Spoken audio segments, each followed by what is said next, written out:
Good evening, everybody. Welcome to the CEU Executive MBA Athens Istanbul Open Day. My name is Thomas Lamel. I'm the Senior Program Manager, and I will guide you through this evening.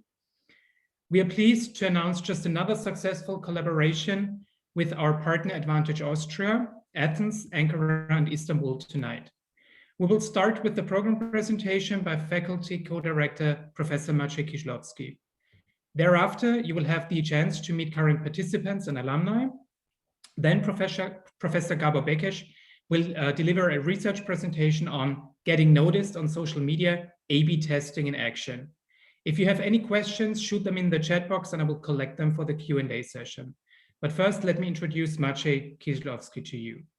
Maciej Kisilowski is the CEU Executive MBA Faculty Director and Associate Professor of Law and Public Management. He's got a JSD degree from Yale, an MPA from Princeton, and an MBA with distinction from INSEAD. He's advisor to governments, international organizations, including the European Commission, and businesses dealing with political, regulatory, compliance issues. His book, Administrategy, was translated in 5 languages. Maciej, you've got the floor. Thank you so much, Thomas, and thank you all watching it synchronously, and also thank you to all of you who will watch this event later when it's posted on social media. We normally have literally hundreds of people viewing significant portions of our events. So it's a brave new world in which we don't see you, we don't even know who you are. But we welcome you nonetheless to this open day, and we value your interest in our program. This reality of a very different open days that we had for many years in the past is part of the bigger, broader reality that the world of economy, society, politics has changed fundamentally in many ways. You have the digital transformation, yes. It wasn't your CEO who ordered the digital transformation. It wasn't your CFO or CIO. It was COVID-19 that became the transformation, the digital transformation manager in virtually all our businesses, for better or for worse. That trend amplifies other ones that you can see on the slide. The Internet of Things, artificial intelligence, of course, big data. So all the technologically related trends amplified by this pandemic. But there are also trends of strategic nature. The move towards more agile strategies, product as service, industry convergence. There are also strategic trends which are much more focused on the inner side of business operations.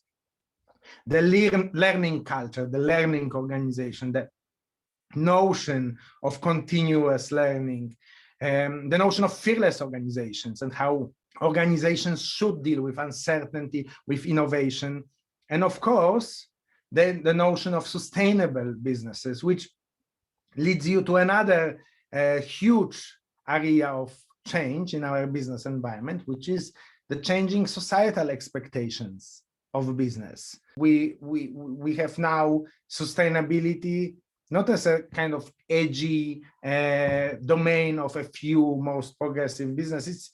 It's basically business strategy 101 that you need to be sustainable. The Me Too movement, the racial justice movement is bringing to the attention issues with organizational behavior, corporate governance that have long been, frankly, sidelined. The growing group of iconic purpose-driven businesses, yes, the businesses whose managers, key executives, owners openly say, we are not the slaves of the shareholders. Getting return on shareholders' investment is important for us, but it's not our ultimate goal. And you have, of course, famous businesses who basically say it openly. Yes, if you want to invest in us, come and join us. If you don't like our purpose, find another investment. And you know, from Tesla to even changes in big pharma, and many other industries, you have this notion of businesses driven by a purpose. Geopolitics enters. We suddenly no longer are in the end of history. We have fierce rivalry again in international relations, and businesses are caught in between different moral standards, different political allegiances. Yes, the authoritarian turn in many countries, the retreat of democracy is impacting businesses, especially multinationals, very profoundly. So all those trends suggest that the basic toolkit of an executive, the basic toolkit of a strategic manager has become more complex, more multifaceted than ever before. Business became much more driven by rigorous, with the big data, especially frameworks, models, much less it's a domain of gut feelings.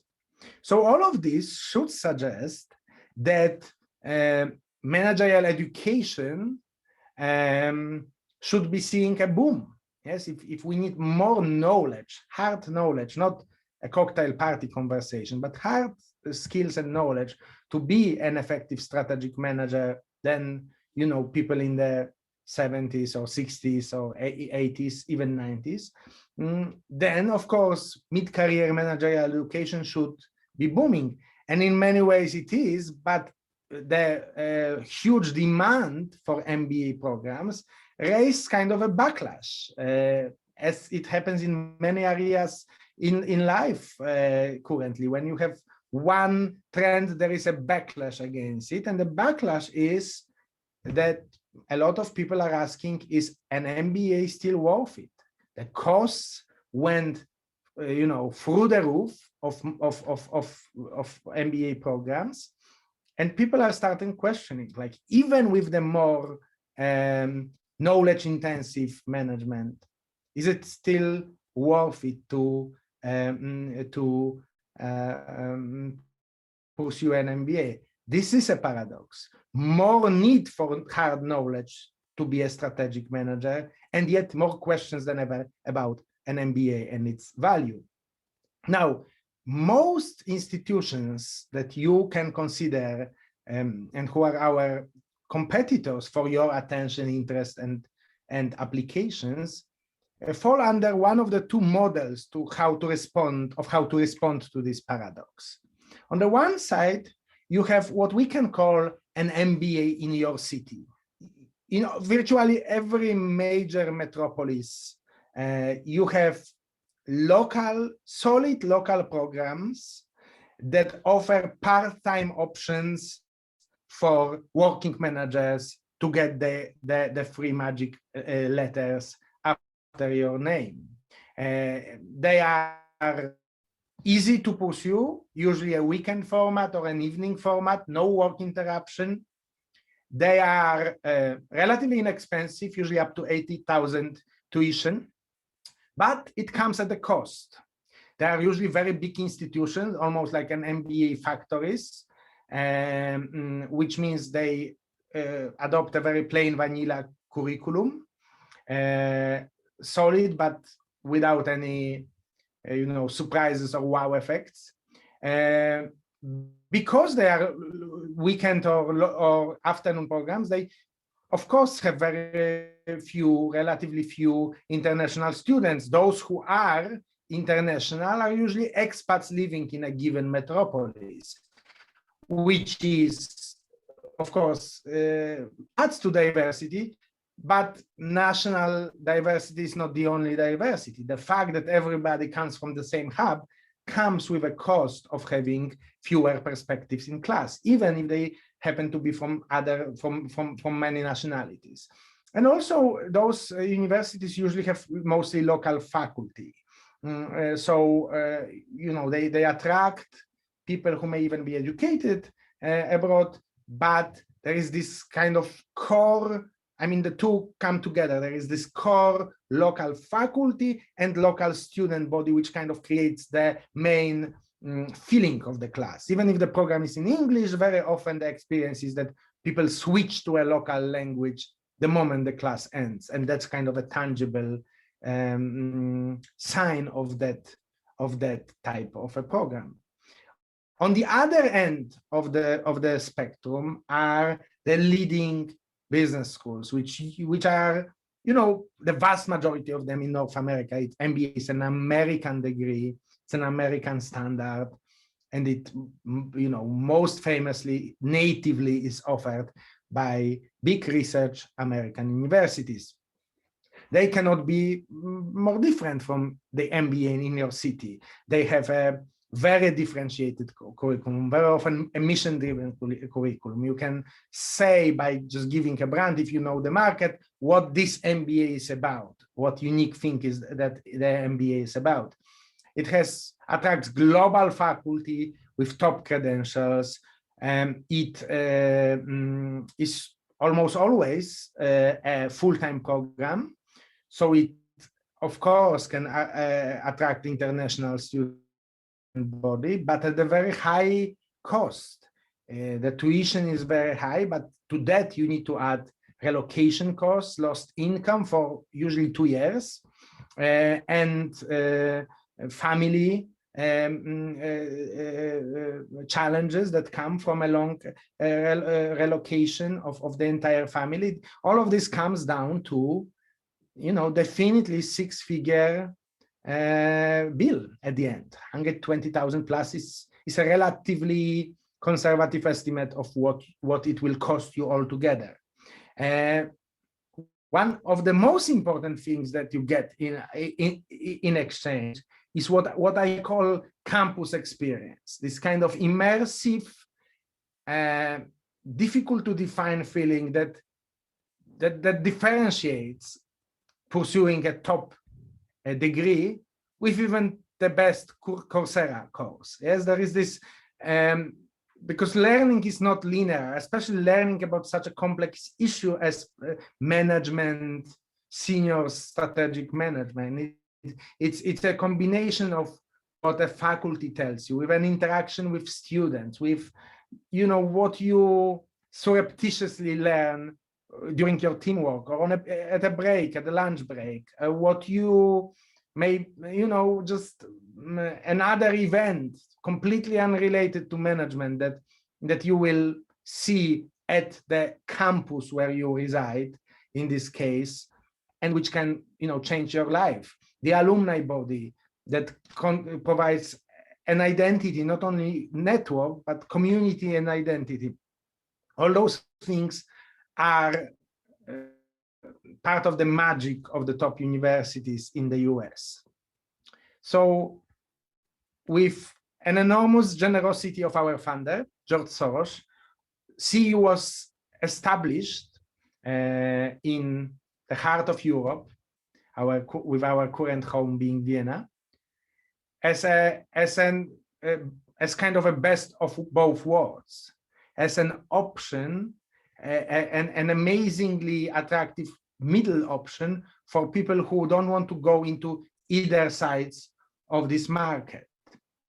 We do attract, and you will see in a moment, absolutely top faculty. We are probably now the most well-known American US accredited university in Europe, and definitely best endowed, which is important because you need it to attract good faculty who are thinking long-term about their career. We have a widely international student body, more than 100 nations represented in a CEU class this year. We have a very strong and a very distinct mission, the Open Society mission, which we call the EMBA for the open world when it comes to this particular program, the Executive MBA, CEU Executive MBA. We absolutely offer you this unique campus experience, this idea that this is not just a collection of courses, but a transformational experience and a lifelong journey. And at the same time, because of our very ingenious modular program, we allow you to get all of this with no interruption of your work through our modular program that I will discuss. And for reasons that I am also going to discuss in a moment, at a pretty unparalleled tuition of 25,000 euro, and that's for the entire 28-month program. Not a year, but for the entire program. And so just to give you an example of what we mean by the quality and the campus experience. Yes, as I said, data analytics, artificial intelligence is one of the most important new hard skills for strategic managers to make decisions based on data. Well, meet your instructor, Professor Miklos Koren, Harvard PhD, one of the top leaders thought leaders on the topic in Europe, publishes in absolutely top journals, Quarterly Journal of Economics and the like, engages with businesses, with non-profits, social causes who want to use data. You want to talk about marketing. Our incredible brand management professor Aysu Senyus, who is actually, for the participants from Turkey, Turkish by nationality, will be moderating your discussion using frameworks to tap on your experience. Finance, you want to understand complex investments. Adam Zawodowski, PhD Princeton, previously at Boston University Quelson School, will deliver that course. Our leadership program, very unique signature proprietary leadership development program, which you get as part of your MBA. It's already within the 25,000 euro tuition. Professor Austin Lee Nichols, leading expert on using rigorous research methods to understand the magic of leadership. On innovation, one of your co-teachers will be our Jean Monnet, very prestigious European chair in energy innovation studies. Mike Labelle will teach this course. If you are new to finance, and Adam Zawodowski's course is kind of too advanced for you, we have an amazing educator, somebody who devoted her life to explain the basics of finance to professionals, Joy Chan. And year after year, people say, she is just unbelievable in explaining, making relevant, complex financial context. Strategy, business strategy. Yosef Akbar have engaged with executives, Fortune 500 companies in more than 40 countries. He will guide you through that crucial topic. And in addition to this full-time faculty with global distinguished credentials, we are able, because we are such a unique mission-driven people and institution, we are able to attract an incredible group of visitors who come to see you, not just because they don't have a better way to spend their time. They come to see you because they believe in our mission. That's a benefit of having a mission-driven differentiated program, that you can attract people like Christian Silos from Stanford, who flies in to teach entrepreneurship and innovation, or like Miklos Savary from Columbia, who flies in to teach digital marketing, or Omar Hernandez from Berkeley, who comes and teaches operations, or Wei Chen from Zurich, who is incredible teaching accounting in a way that is very, very relatable and practical, or Milena Nikolova from Behavioral Smart. All those people come to see you for a reason, yes, and that reason is that we are not just another university. We have this very strong identity and attractive mission that I will discuss in a moment. But maybe before I discuss that, let me tell you about how the program looks like. So as I said, with all the preparation your capstone project is probably about like 26 to 28 months, depending how fast you will submit your your final capstone project. But the modules, the 9 modules that constitute the program, are exactly 24 months. So basically, you have a module every quarter. That's a very predictable structure. You can plan your calendar, you know what are the times.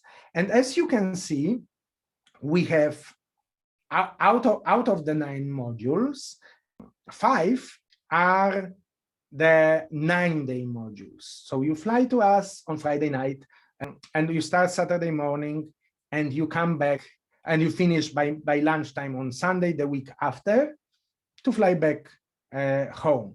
And those modules are really, smartly positioned, especially for some countries, because 3 of them, the one in the summer, are kind of in the lowest of the low season. Yes, so like professionally, that's a moment where it's probably the easiest to contribute 9 days without creating a problem at work.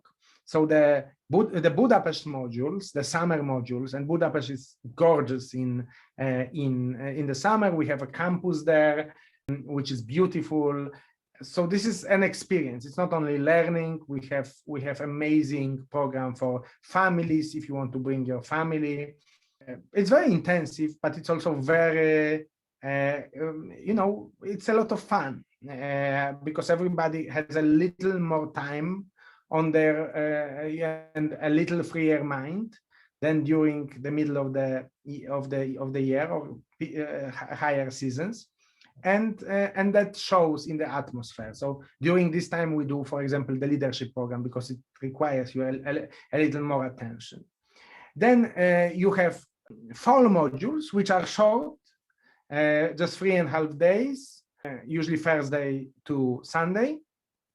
Another short module in the winter, in March in 22, in February in 23, and 2 longer modules around May Day, May 1st, in the spring, which, for countries that have May Day as a holiday, is also kind of a long weekend, a little lower season. And those 5 modules, the fall, the winter, and the spring, are in Vienna, in our new campus in Vienna. So you can also interact, especially in the 9-day long modules, you can also experience that city.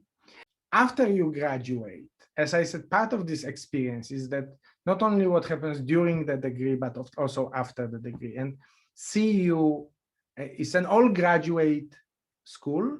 We only recently started undergraduate programs, no alumni yet, but for nearly 30 years, we have created a lot of active, talented, and committed, passionate professional and graduate alumni who are now all around the world. As you can see on this map, we have country chapters in more than 80 countries and alumni presence in more than 130. So it's 18,000 alumni now. And as I said, an important part of it is because we are all graduate institution. All of those people are leaders in their profession. Yes, they are. This is different from an undergraduate alumni community, which is always a little weaker and more diverse group. These are people who are professionals in management, in law, in environmental studies, in government. And because there is this mission, which I was mentioning a couple of times, but haven't quite specified what it is, I think there is something more than the address book. And we have an alumnus, distinguished alumnus of our Evgeny, who probably will talk in his own words about this. How is it all possible, especially at 25,000 euro? I mean, the €1 million endowment, he has contributed additional $750 million for our transition from a one campus university in Budapest to the university headquarters in Austria with a satellite campus in Budapest. And you may know the story behind it. There was an increasingly right-wing government with of Hungary who didn't want to see our, fiercely open-minded and independent institution. And that's why we decided to move to Austria, which frankly greeted us with open arms. Our funder has contributed to this move, and in addition funded the Open Society University Network with another $1 billion in endowment, which collects, as the name suggests, a network of leading world universities. CEU is a funding member. All in all, the university is one of the best endowed universities in Europe. And in continental Europe, it's actually lucky to have the largest endowment with a very small student body, because we are talking about 2,000 students across all departments. So it's a very small, intimate environment with an amazing infrastructure, both intellectually and physically, that comes from the resources that we have. This is not, there is a reason behind all of this. Yes, this is a reason why this institution was created. We do believe that the world needs, despite the rise in close-mindedness, we do believe that the world, and especially the world of business perspective, and also education, needs open perspective. We have quite a few students who may or may not think that business world needs to be more open, but they definitely believe that education, MBA, should be open, and they enjoy our mission just because it creates an amazing educational environment. A skepticism towards dogmas, hierarchies, and privileges. We are in very traditionally conservative DACH region, yes, German-speaking region, where academia has all those Herr professors, doctor. We don't have any of this. It's Adam, Miklos, Austin, Maciej, Joseph. You challenge your faculty. Your faculty doesn't preach to you, doesn't lecture you. Your faculty is a conductor of many voices and many experiences. Of course, it comes with responsibility, and that responsibility is what we call radical rationality. Every idea can be challenged, but with facts, not narratives, with arguments, with data. And that works both ways. Challenge your faculty, by all means, bring data, show mistakes in logic, but also be prepared that we will not cuddle to our executive fellows, our students. If you make an argument which is not supported by some sound reasoning, we will challenge you on that in class, politely, respectfully, but forcefully nonetheless. We cherish diversity and oppose prejudice, and we mean it, because if you look at how much effort we put to make this program accessible by keeping this extraordinarily affordable tuition by Western European standards, that is all about diversity. The idea that we want to have not only people from finance or consulting in the class, yes, we want them as well. They bring a good perspective, but we believe that, a manager of a news portal from, Poland or Slovakia or Ukraine or Turkey can contribute enormously, for example, to the digital marketing class, and yet may not be earning, even if they are wildly successful, may not be earning a lot of money. So there is no correlation between your salary and what you can contribute to this program, which is why we believe keeping the tuition affordable is so important for openness of this program. Also, it's important to just redistribute power, to make sure that we empower new groups of people with those skills, with those toolkits that help you progress in your career, that managers don't look the same, that don't have the same background, that we are opening access to managerial power for that program, and that we also not force you, but make an argument that you should be a positive change agent, that you shouldn't be just a managerial technocrat. who just replicates the old ways, but that you need to, that you should push the world forward through the power that you have by being a boss. And that's enormous power. How does the class look like when it's funded on these principles? Well, you can see a picture of our sample classroom, but it's not only about nice facilities, which are very nice, but it's mostly about the atmosphere. 65 leadership experience. Actually, the average is about 7. Immersive modular courses, very tiring, very intensive, but having this feel, with the goal of having this campus feel.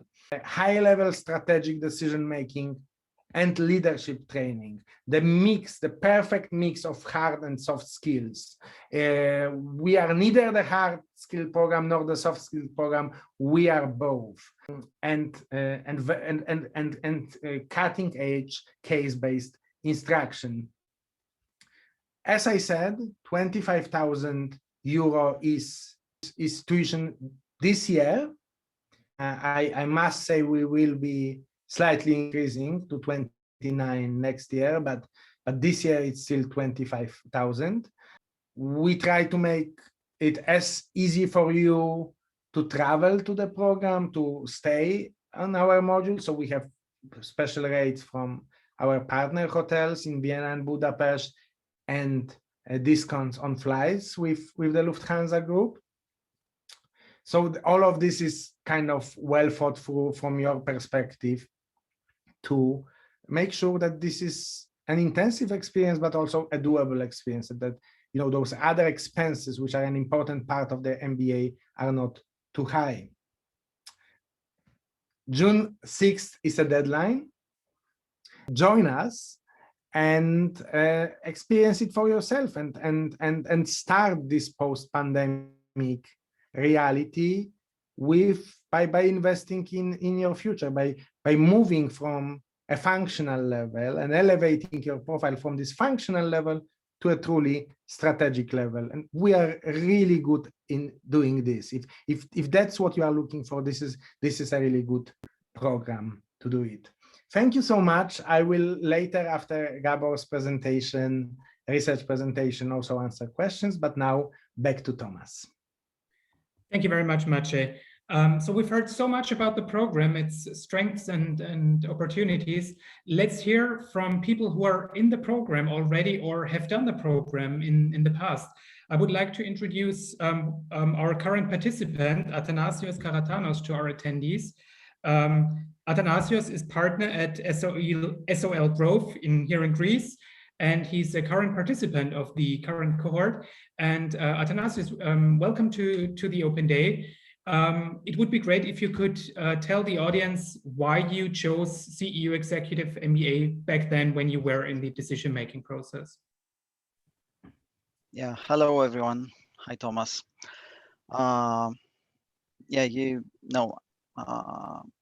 First of all, I would like to point out that I'm quite proud of the level of education I had acquired before enrolling in the CEU MBA program.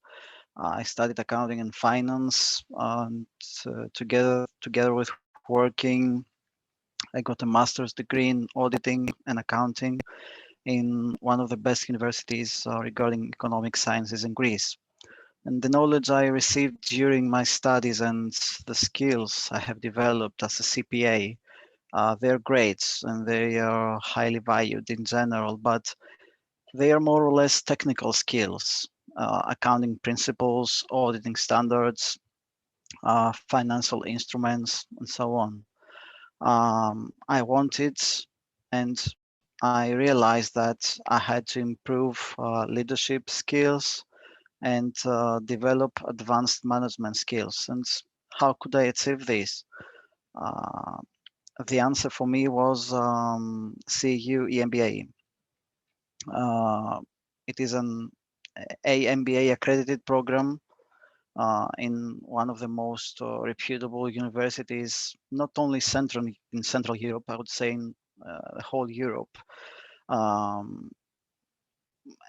EMBA programs aim at senior and mid-career executives who not only want to continue to work full-time while pursuing the degree, but also have existing expertise, industry knowledge, and they are already in management or executive positions. And you know, one of my concerns when considering the possibility of enrolling in the program was how I could manage to fit another weighty item into my already busy schedule. And I would like to say that the CEU MBA is a tailor-made program for working professionals. It offers me freedom and flexibility. It requires only 9 residencies, and the working days I need are less than 30 in 2 years. So I don't have to sacrifice my professional schedule. So flexible formats, reputable degree, world-class faculty. Maciej has all of the professors. They're all experts in their fields with extensive experience in their business. The participants are outstanding. We're a highly diverse group from a wide range of organizations, from different sectors, different educational backgrounds.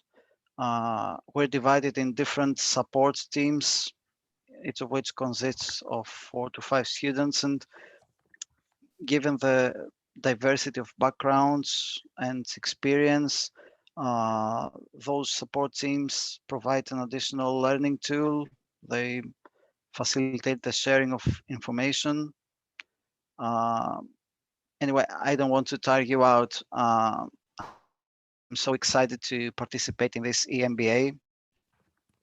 Whoever of the participants has any question, feel free to ask. I mean, given your background, I assume that you just breezed through the finance module that you had in October and in March, right?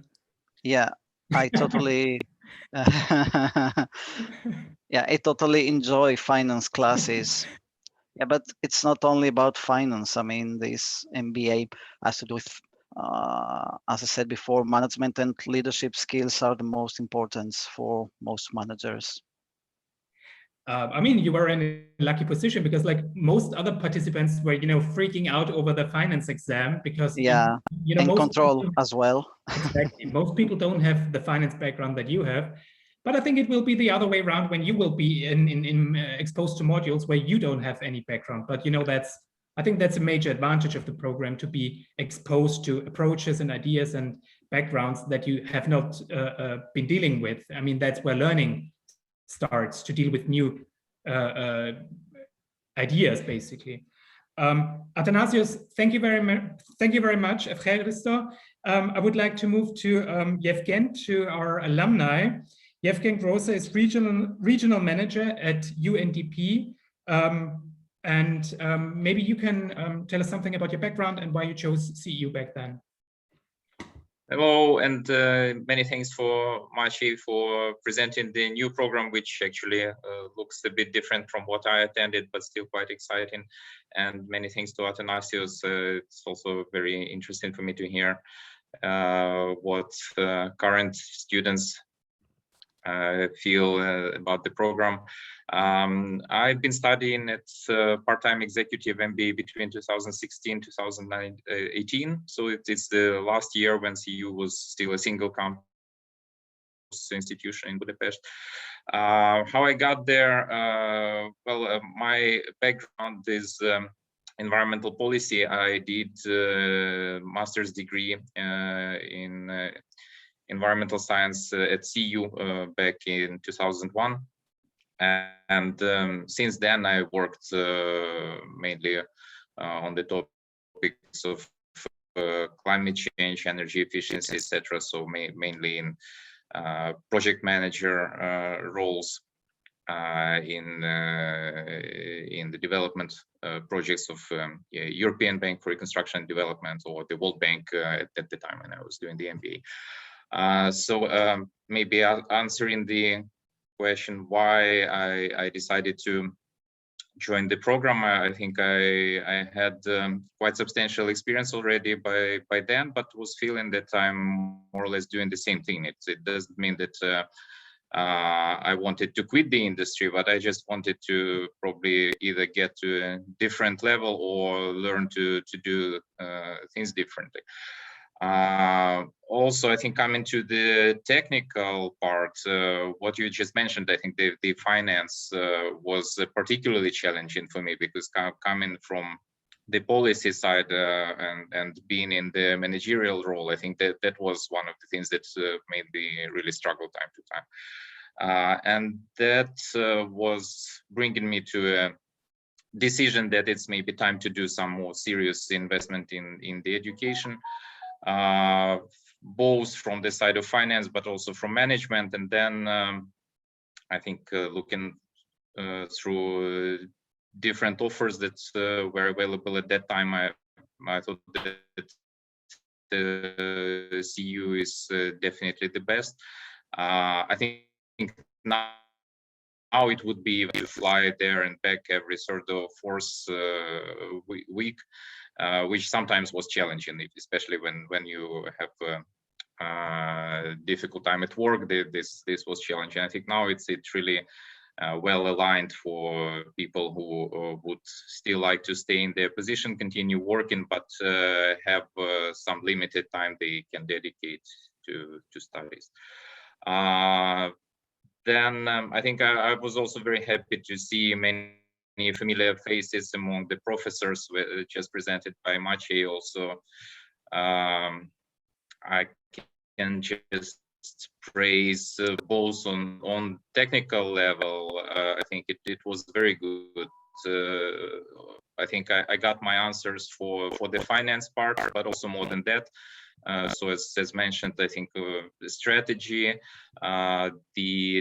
definitely the public policy that Maciej is teaching.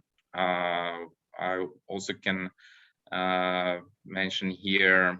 Let me think. What else? Yeah. So you definitely have a few clusters that may bring you in. Like, for example, initially you are interested in finance, but then you understand that there's more to that, because this is an integral program. Yeah, just talking about the results, I think I finished my assignment with the World Bank, where I was working at the time of doing the program, and almost immediately moved to UNDP, which was about the same level again. So I just took over a new project to manage, but then after a year I got promotion to be a regional manager for 6 countries, which is a substantial upgrade. Also cannot say that this is some kind of MBA magic or how it works, but that's where I am now. So thanks, and happy to answer questions. I think you both, I just realized that both of you are a good example of the diversity in class when it comes to different backgrounds. I mean, Athanasius has a finance background, coming from the corporate world. You're coming from the international organizations. I think that's a perfect example of how diverse our class is with regard to nationalities, with regard to industry and education backgrounds. Just to be clear for the attendees, in the current cohort, we have people coming from the corporate world, we have entrepreneurs, we have people coming from the public sector, we have people coming from the NGO, we have people coming from human rights activism. So there's a lot of diversity going on in class. Thank you very much, Yevgen. I would like to move on to Gabor Bekes, our keynote speaker of tonight.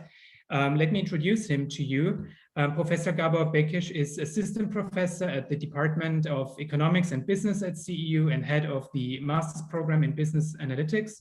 He's co-author of one of the first textbooks on applied data analytics for senior managers and decision makers, published in Cambridge University Press. Gabor is also a senior research fellow at the KRTK Institute of Economics in Hungary, a research affiliate at the Center for Economic Policy Research, and he received his PhD from CEU and his master's degree in economics from LSE London. Gabor, the floor is yours. Hi, and thanks a lot for the invitation. It's a pleasure to talk about a project that we have done with actually two of my students from another program that we are running, business analytics, and this is going to be about how to advertise, how to use data to advertise or to make decisions about advertising our program. And so this is the book that Thomas mentioned earlier, that is just coming out from Cambridge very soon, and the topic of today's talk is actually a case study that we used in this textbook. And if you're interested in more about the textbook, you can see that the book is on I'm personally not really on Facebook, but the book is on Facebook, and I'm also a very big Twitter user. So you can if you have questions, you can find us there. So before I start to talk about the particular topic of doing a test and testing out social media advertising, let me just say a few words about experiments as such in business. There are many firms, more and more actually, who are doing experiments. Some of the experiments are about field experiments, bringing different versions of their products to different markets and seeking out evidence which one works better or which is more favored by customers.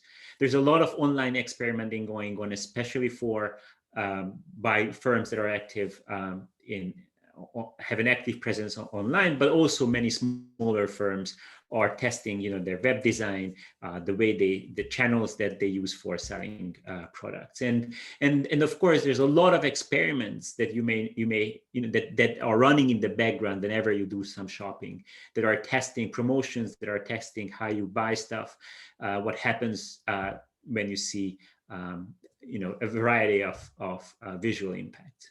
And the purpose of experiments in general, not only in business, but in general, is to prove a causal link between some kind of decision that you make, be it on a design element or be it on a sales channel, on some outcome that you care about.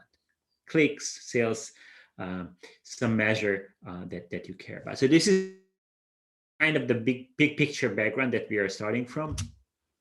And in particular, I'm going to talk about A/B tests. Now, A/B testing is nothing more than basically comparing two versions of a product. And I think if we go back to the original slide, there are two products or two solutions, two services that are close enough but not the same. And you want to understand which one you should push to your customers. And the idea is that you are randomly showing these two services, these two products to a lot of customers. You observe how they react, and then you compare their reactions. And importantly, and the reason I'm kind of talking about this project is because there is a role that statistics can play to help you design and decide, help you design your experiment and then make a decision based on the results. So the key, we are getting closer and closer to the exercise that we did at CEU last year. So the key question that we were faced is this: how many? So we were doing an online experiment. We were showing two versions of ad on social media, and the main question was for me how much money I shall ask my head of department for this little game show that I was running. That was the big question. How much money do I need so that I would be able to tell apart two versions of an ad? And obviously, if you have more subjects, more people you show the ad to, you are able to have a more precise estimate of this difference, right? We are in the business of trying to figure out if a difference between two versions have an effect on whether you click on the ad or whether you buy the product or whether you sign up to a newsletter or something like that, right? So if you have more subjects, more people shown these two versions, then you have a larger confidence that whatever you see, during the test run is the actual result that you're going to see when you show it to a large audience, right? So more subjects means more confidence that it will work in the future. Well, obviously, the downside of more subjects is more expensive, right? You pay by impression on social media, as you guys who are running EMBA social media know actually quite well. The more you show, the more expensive it is, and also it may take longer to collect the data. And these are the balance. This is the balancing act, and this is why you need kind of statistics to give you an idea of how much money you will need and what can you expect. Now, fortunately, there's a statistical tool called Power Calculations, and this is a tool that we teach at MBA, which is basically just a formula, which I'm not going to bore you with this late in the afternoon. It's a formula that helps you to calculate the ideal number of subjects pending on some assumptions, right? An important issue in data analysis is that it's an interaction between decisions that the analysts make and statistics, right? This interaction is that makes it kind of fun as well as difficult. So you have to make some assumptions. There are some assumptions that are needed from the analyst. And based on that, we can use the power calculation, the tool, to calculate the number of people we need to show the ads so that we would have a confidence and not bankrupt the department. Right, so the question is, how many subjects do we need to have strong statistical evidence that one version is better than the other? That's the game we are in. So the question at that time was that we were running, when I say I was running business analytics program. It's a master program, and this is when the first wave of world university rankings on these programs came out 2 or 3 years ago, and so we were #1 in Central and Eastern Europe, and we were number 50 in the world. And the question was, which message works better in this region, right? So our group of countries that we looked at were Central and Eastern Europe, from Germany to Poland, and Serbia, Croatia. That was 10 countries. That was our market. And the question was, so should we promote #1 in the region, or should we promote number 50 in the world? And it's not a clear-cut decision, right? Both have advantages and disadvantages, and it's not a clear case. And as you can see, the ad itself was the same except for this one thing, right? The idea is that you have one single difference. You show the ad to a lot of people, see what happens. And if one is preferred to the other for any reason, right? The reason must be the message, because in terms of everything else, they are the same, right? So this is the single difference that we have, whether this is #1 in CE or number 50 in the world, whichever we show, right? And the A version is #1 in CE, and B version is #1 in the world. Maciej, do you want to take a guess which one worked better? I don't know. Right? You don't know. No, I mean, this is where data analytics helps, because I don't have any intuition, actually. So I didn't have either, and I talked to the students, and it was like 60 to 40 to one direction. It wasn't a super clear-cut case. And yeah, so I keep the suspense a little bit more before I tell you which one has won, and talk a bit more about statistics. So we were doing this. We were using a social media site, 2 versions of the ad.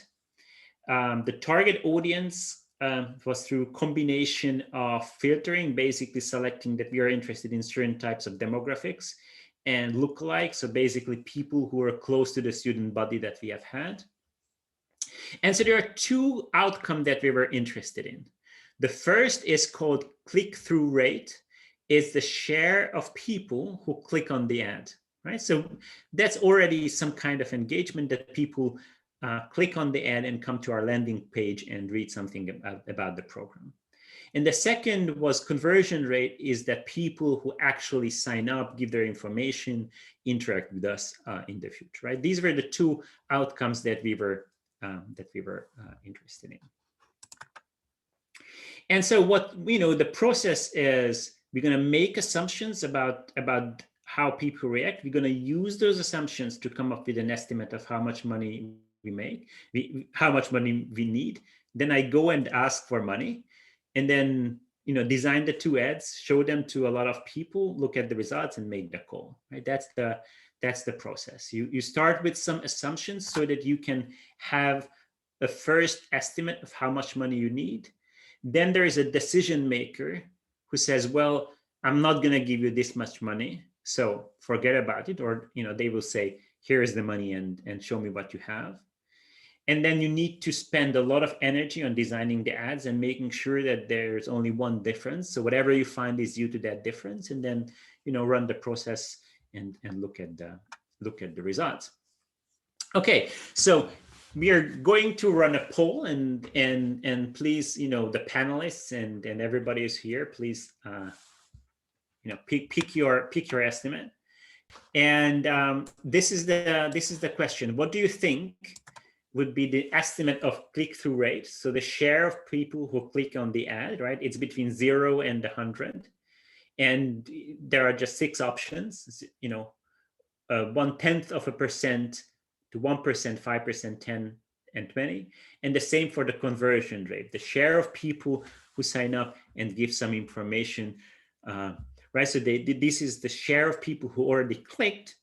What is the share of people that will actually give their information? One downside is that people who will watch us later won't be able to vote. No, I'm going to show the results. Okay. Who are watching, they can vote, but life is tough. So here are the results. So the click-through rate is between 0.5% and 5%, and then the conversion rate is between 0.5% and 10%. So we thought that the click-through rate is going to be 1%, and the conversion rate will be 10%. So we're going to need to show 1,000 impressions to get one action. And another assumption was that there will be about 30% difference in the conversion rate. If this is true, we're going to need 400,000 impressions to tell apart the two versions of the ad. That was kind of the good case. And then there is a worst case assumption. So the click-through rate is 1%, conversion rate is just 5%. So we're going to need 2,000 impressions to get one action. And there is a smaller difference in how people perceive the two versions of the ad. So in the first case, we need 400,000. In the second case, we need about 1.7 million. So I said, let's round it up to 2 million. That should be enough.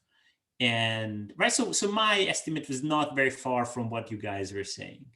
1% for the first one, and then 5-10% for the second one. So if this is the case, and we do need about 2 million impressions, that's going to cost us about $2,000. So I said, this is how much money I need plus production cost.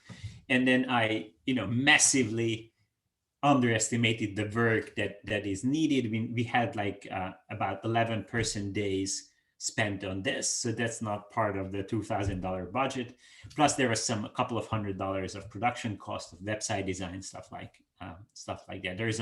There is a unspeakable amount of work that goes into taking pictures, building the landing site, having meetings in the university, getting, all stuff that would also happen in a company. Okay, so this was the introduction. So let me show you the results. So we had, as I told you, we had 1 million impressions, 1 million times shown the ad, and that was true for both A and B. So the number of clicks were around 3,000. So the click-through rate was about 0.3%. And then the number of actions was, around less than 1% as well. So the first point, the first takeaway is that my worst case scenario was off by about 10 to 20 times. Not 20%, 10 to 20 times. So I underestimated how much money and impressions we need by a magnitude of a 0 at least. Wow. Probably more. Right? That's the number one takeaway, that everything is harder than what it looks, and people don't click that much, or not in our case at least, and so you're gonna need a lot of work to get people's interest. So that's observation number one. Observation number two, so when you look at the clicks, you see that there is a 6% difference towards A, so number one in CEE. So by people seeing number one in CEE, they were 6% more likely to click. It's a small difference, right? There's a lot of activity here, so we can tell them apart. It is 6%. So whenever you show version A, there is a 6% chance that 6% higher chance that people will click on A. So it's a small difference, but it's clearly there. So the second outcome that we were interested was the number of actions, right? The conversion rate, giving your email or downloading a brochure, giving us something that we can communicate with you. And it turns out that there's a large difference in favor of A, 32 to 21, but overall, a very small number. It's a very small number. And very small number means that we are not certain that it's not just by chance. If we repeat this exercise, if I get to convince the new head of department to give me once again $2,000 and we repeat everything, there is a large chance that we're going to see this back. We're going to see a difference in terms of clicks, but whether we're going to see this, we are not sure. We are not sure. Why? Because it's such a small number. So there is a difference. Clearly, A seems to fare better, and that translates into a cheaper, a lower number of getting someone engaged. But we are not certain of that because simply not enough observation. So even though we spent $2,000, 2 million impressions, we got back like 53 interactions, and it's just not a very large. It's not a very large number. So it's kind of a good news, bad news situation, right? A mixed bag of news. The good news is that we did find that people are more likely to click on A and also more likely to engage with an ad that has number one in CE. That's the good news. The bad news is that there is a small difference in clicks, and then there's a high uncertainty regarding conversion. That's the good news and bad news. And really, this is down to the fact that our estimates regarding click-through rate, regarding conversion rate, were actually too optimistic. Even our worst case was too optimistic, and we were off by a magnitude. And despite the fact that we shown it to 2 million people, this was just simply not enough to have high certainty that this difference actually makes, has a large effect. So, what would be the kind of the business conclusion? Well, number one, we have seen that CE number one wins, but there is considerable uncertainty. So how can we translate uncertainty to actions? Well, you could say that if you are starting from scratch, which was our case, right? We were just starting with a new ad. Clearly, data points to pick A. However, if you are running already B, and there is some fixed cost of switching, we don't have enough evidence for you to do, right? So if you were, for some reasons, already running B, and there is a cost of retooling the ad, the process, we don't have enough evidence to make, to give you this recommendation to do that. So if you can start and you pick A, if you're already doing B, unfortunately, we don't have enough evidence for you to move. And you know, the takeaway from this would be that A/B testing, running an experiment with two products or services that are similar but not the same, and comparing reactions to that to get evidence of user behavior and get causal evidence of that. That's a great way to do, but it can be pretty costly, more costly than you would think. And to get certainty often is very expensive. And the third point is that, yes, there is some uncertainty. Yes, we are not sure because of relatively small money that we spend. However, we still have suggestive evidence, and we still have, pointers that, okay, so if I have to pick one, which one should I do? And I should have picked one. So that's the end of this. And if you have questions, just go ahead. Thank you so much, Gabor. This is really such an interesting practical stuff. If I can start a discussion, and participants, please jump in with comments. Let me start.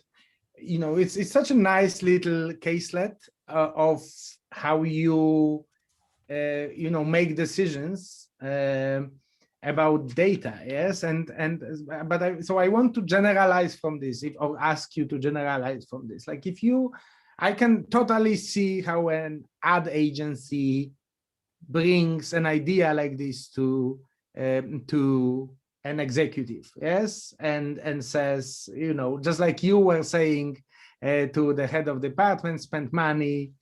The ad agency would come to one of our participants or alumni and say, spend money on this.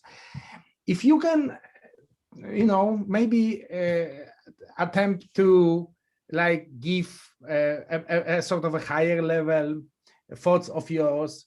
What are the key features or key attitudes or behaviors or intellectual approaches of managing this situation well as an executive? Yes, what kind of skills do you need as an executive to kind of distinguish, excuse my language, bullshit from reality? Yes, from something.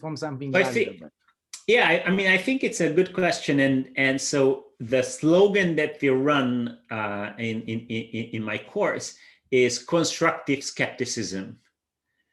I think this is what we are pushing, constructive skepticism. So what it means is as a manager, there will be data scientists ideally working for you, and they're gonna try to convince you about a lot of things.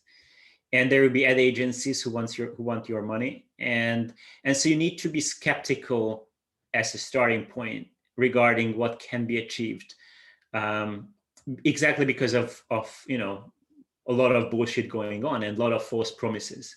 So I think skepticism is very important, and pushing this idea, how what kind of certainty can you promise me? Like, how much do you need?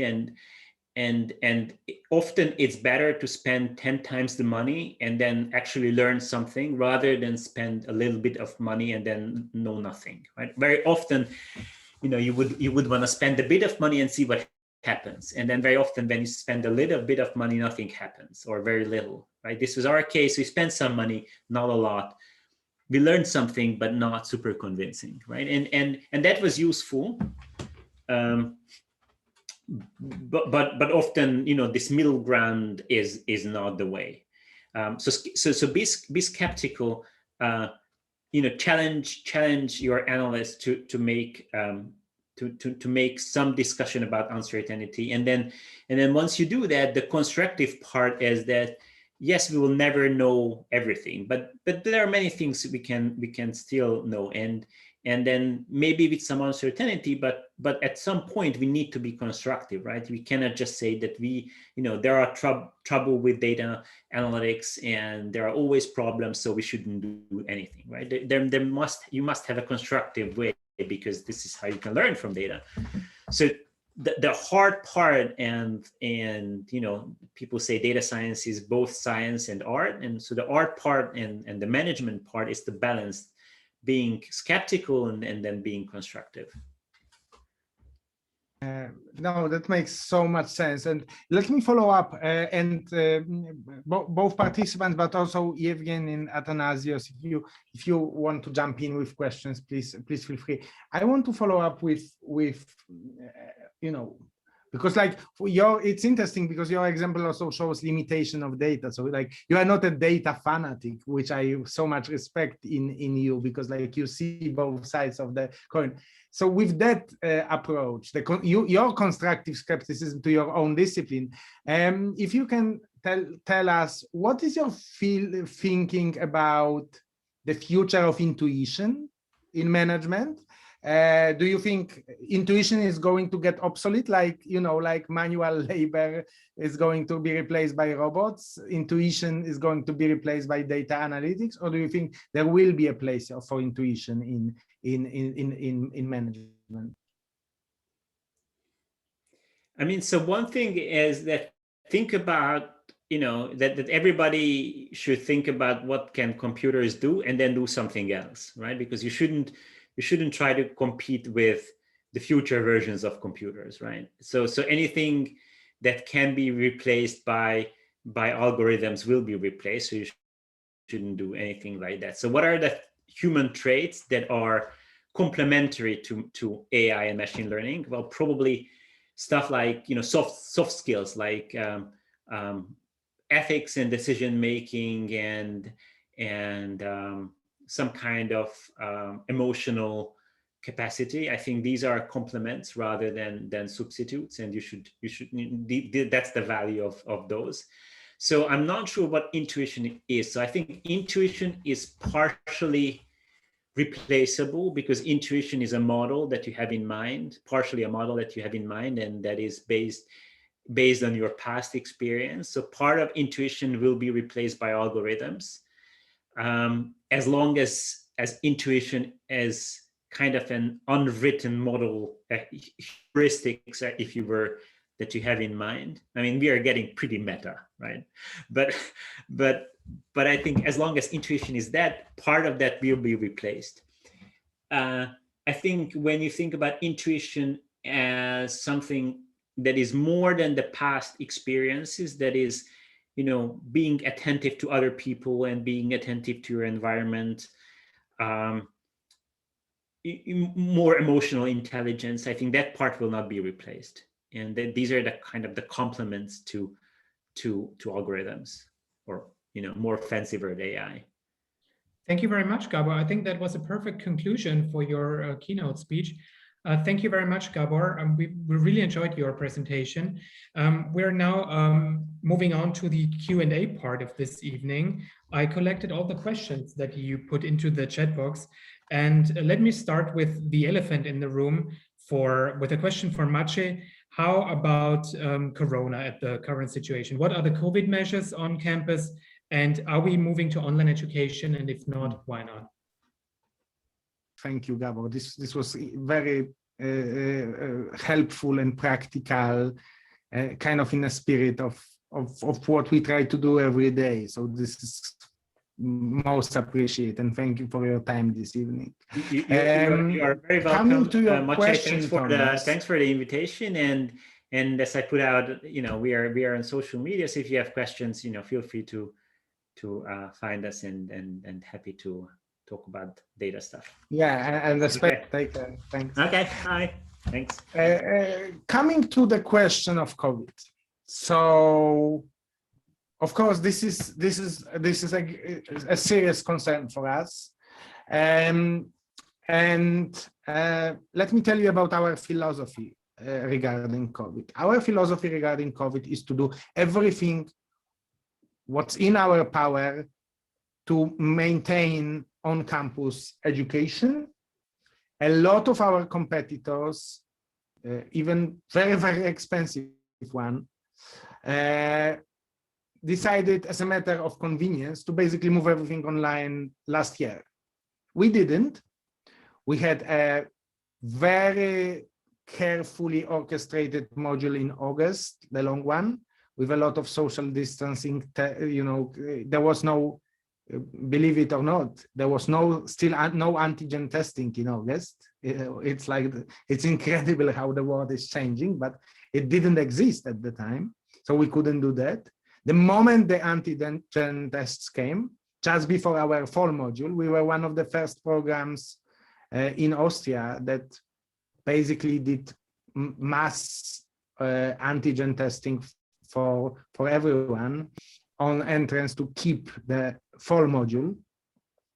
We couldn't do anything. There was a strict lockdown in Austria, so we needed to have a winter module online, which we regretted deeply, but we've explored with our IT teams what Thomas, for example, as you see Thomas's background, that these are kind of little things that we try to do to make sure this is as much of an experience as in class as possible. So for example, the virtual backgrounds, virtual name tags, exploring options, how to even like squeeze the most functionalities out of Zoom.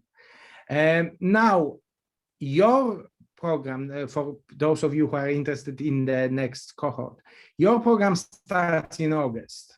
So we are highly confident that there will be a possibility of on-site participation in August. But generally, we know that the disease is partly seasonal, not entirely, but partly.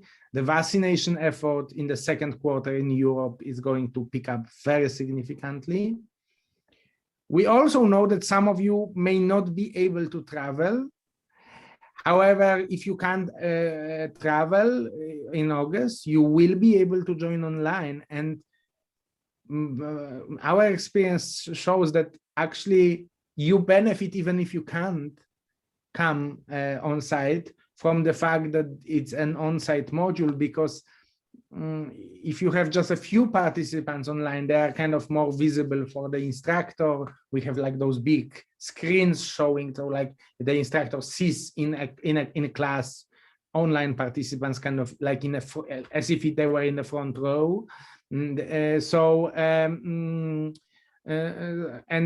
we have, as I said, we are lucky to have great facilities, studio level microphones, so you can hear not only the speaker but also the participants making points, and you can participate in a class, and you are expected to participate in all classes actively if you can't travel.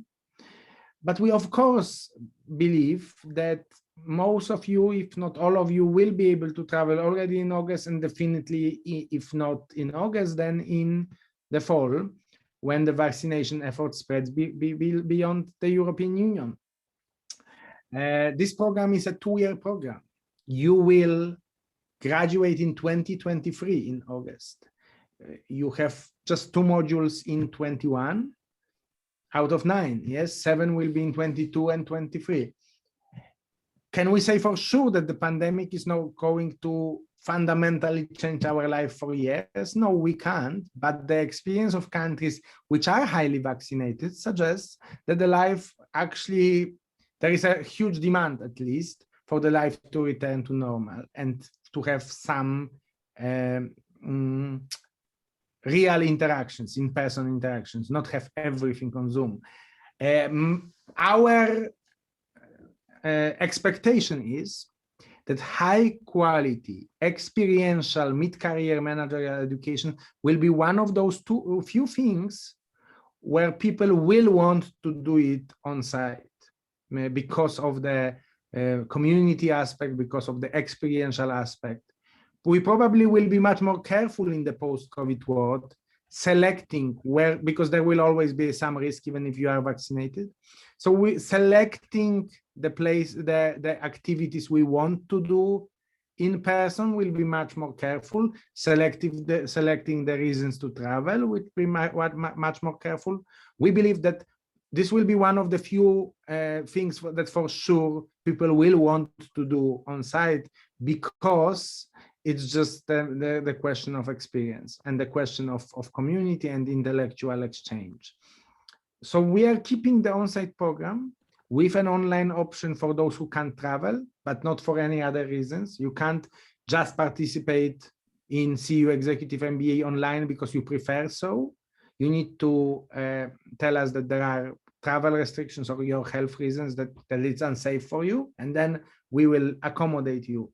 But fundamentally, we may be proven wrong, but our view is that high quality, personalized, two-way educational experience would be one of those things in life which will continue on site, maybe with a lot more precautions, will be with a lot more care.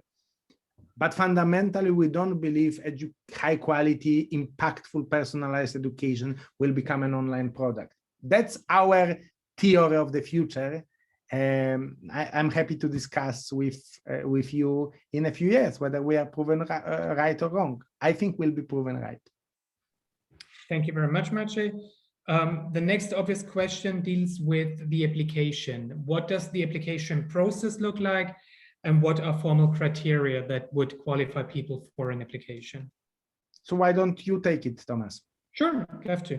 So let's start with the formal criteria. We expect applicants to have at least 8 years of work experience, because we want to engage with people who can share their experience, who can share their expertise with their cohort, and not just come fresh from university. That's our basic approach. Of those 8 years of work experience, we would love to see you to have at least 8 years of any kind of leadership or managerial experience. You would need to have an undergraduate diploma from university. Proficiency in English is required, of course, and you would have to state 2 referees who would write recommendation letters, making a case for your participation in Executive MBA. That's basically the application process, the formal criteria. The application starts on our website. It's fully online. You can you can create your profile, you can edit your profile, and you can finish it at a later stage. So you can keep on working on your application. And the application process is that once your application documents have been reviewed and checked for completeness and consistency, you will be invited for an interview where you will be questioned based on a fixed questionnaire about your motivation, about your leadership experience, about your vita. We're not playing any mind games in those interviews. It's just straightforward interview to get to know you, basically.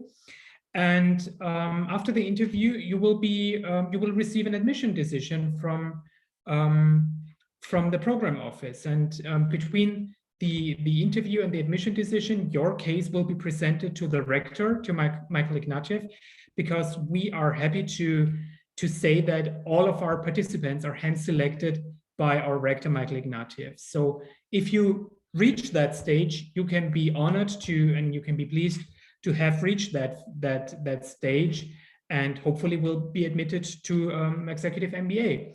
The application deadline is June 6th, as already mentioned in Maciej's presentation.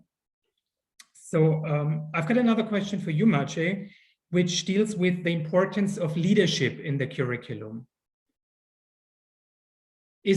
What is the importance of leadership, and where is it? That's a very good question, because as I said, in our industry, in the MBA industry, we know by name the programs which are like hard skills, number heavy programs, and the soft skills ones. I'm not going to name names, but we know them. And one of our goals when we were designing this program was to not to be classified as either, so that we are strong, both legs are strong. So like you have data analytics with Gabor. I hope you saw a very practical guy, but also incredibly rigorous. This Cambridge University press book doesn't come out of nowhere. But you also have a very innovative, very powerful leadership component. And that comes in this CEU leadership program. Every summer, so you start in the summer and then you go through 2 summers. Your last module is in the summer. every summer, one of the most important things you do is to engage in this proprietary, custom designed leadership program that CEU offers. It's a full leadership development program. It's not just lectures, it's coaching, individual coaching, team coaching, working between those summers with you on a variety of aspects of your leadership profile. And let me tell you just big 3 themes. So in the first year, we focus on good decisions, making them, selling them to their to the employees, and communicating them. Communication skills are an important part of this good decision module, because our view is to be an effective decision maker, you need to be able to communicate your decisions convincingly. The second part of the leadership experience, the CEU leadership program experience, is called good culture. And here the basic idea is how you can be a change agent in your organization to make culture of your workplace more conducive to efficiency, innovation, creativity, growth in all aspects of the world. And the third aspect of the leadership program, which is research shows that there is a robust relation here between qualities of leadership and effectiveness of leadership, and this idea of good life. So the third prong of the leadership program is focus on good life, on your personal well-being, being kind of accomplished, content, because that radiates in your leadership style. If you are kind of missing something personally, it's very difficult to be an inspirational, effective leader. And this is, again, it's not a lecture. Yes, it's like you engage with coaches, you walk through things that you need to develop. It's personal, it's focused on your situation. It's sometimes very tough, but that's the leadership development process that needs to happen for you to be this kind of more mature leader. And that's what we provide. Thank you very much. I would like to conclude tonight's open day with 2 important questions. The first question is for you, Maciej, and I will take the second question. The first question deals with exams. Are there any exams, and is there a thesis? Good practical question, thank you. Yes, there are exams in a minority of classes. Basically, early on, some of our professors, especially in quantitative classes, give you exams. The exams, very importantly, are not taken during the module, because we don't want to waste time during the module on sitting in an exam. So there is an exam period after the module, where you can, over a period of, I believe, like 9 or 10 days, you can choose a slot. We tell you how long the exam takes, 2 or 3 hours. You need to find a 2 or 3 hour quiet slot. When you start, you can't stop, you need to finish, and you do it online. Most often it's basically open book, because we test your thinking, not like memorization. That's not that. But this is a minority of classes. Most classes have projects. Most classes have projects, and usually team projects. We put you in support teams, which are designed to maximize your learning and, frankly, to actually put you outside of your comfort zone. So, like, don't expect anybody from your country or from your city or from your industry in your support team. We want diversity. We want you to learn how to work with other people. And in those teams, you do projects, you do class projects. And then instead of a thesis, we bring this kind of practical applied project-based methodology to the next level. And actually the capstone project, you work with our capstone director, Professor Labelle, mentioned the green innovation faculty, whom I mentioned earlier. And you work on during the second year of the program, you work on a portfolio of applications. So what do I mean? Instead of writing, you know, a 80-page long masterpiece, you are going to be asked to document 5 concrete applications of what you learned at CEU Executive MBA in your workplace, in a mentorship activity, in a variety of contexts. We give you specific terms of reference. And from each, you will write a short report, and you collect it almost like a, you know, like an artist's portfolio. And that's how we see the final thesis. The thesis means how you show that what you've learned actually changed things on the ground in your work and in your life and in your professional growth. So that's the thesis. It's called capstone. Thank you very much. The last question, the most popular question sometimes, is the question about scholarships available. This is a clear yes question. We have scholarships available. For example, we have the Open World Scholarship, we have the need-based scholarship, and we have country-specific merit-based scholarships. By the way, we have a fellowship for businesswomen in Turkey, and we have a Western Balkans fellowship.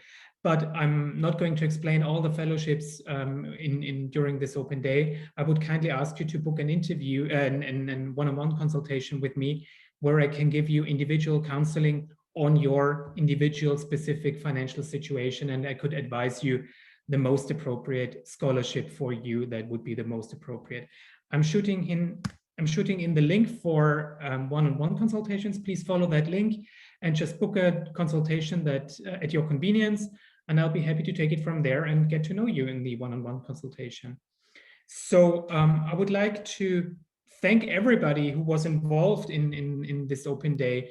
Athanasios, Yevgen, Gabor, and all the attendees for joining. Thank you very much. Have a nice day. So much. Let's keep in touch.